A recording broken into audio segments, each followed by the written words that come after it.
In today's video, I'm going to teach you how to integrate Stripe with Salesforce. 5 minutes. Before we start, make sure you're signed in as a Salesforce admin and that you have access to a Stripe account with developer permissions. We'll keep things simple, stick to the essential clicks, and I'll share a few quick tips so you avoid common pitfalls. Begin inside Salesforce. From the home screen, open Settings, then choose the option to open Advanced Setup. This takes you into the Setup area where we'll configure everything we need. In the Setup sidebar, use the search box to find App Manager and then open it. Here, you'll create a place in Salesforce for your Stripe connection to live. Click New Lightning App. Follow the prompts to give your app a clear name and description so teammates know it's for Stripe. You can keep the default branding and navigation if you prefer. The important part is finishing the wizard so the app is created and available. If you see options for utility items or navigation, keep it lightweight. You can refine later once the connection is working. Now switch over to your Stripe dashboard. Go to Developers, then API Keys.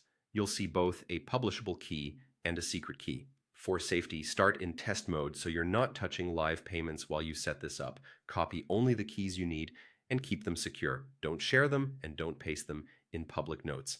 Head back to Salesforce, where Salesforce asks for authentication details for connecting to Stripe. Paste your Stripe secret key in the password field.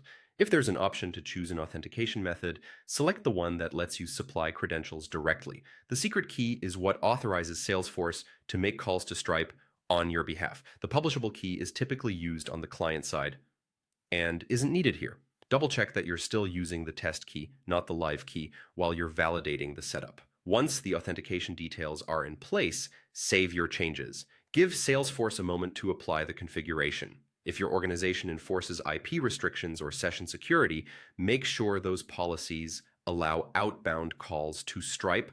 Otherwise, you may see blocked requests. That's a quick check in your security settings, and it's worth confirming before going live. That's it. You've created a Lightning app, retrieved your Stripe API keys, configured authentication in Salesforce using your secret key, and saved the integration. When you're ready for production, switch from test to live keys, rotate credentials regularly, and limit who can view or modify them. Thanks for watching, and good luck with your integration.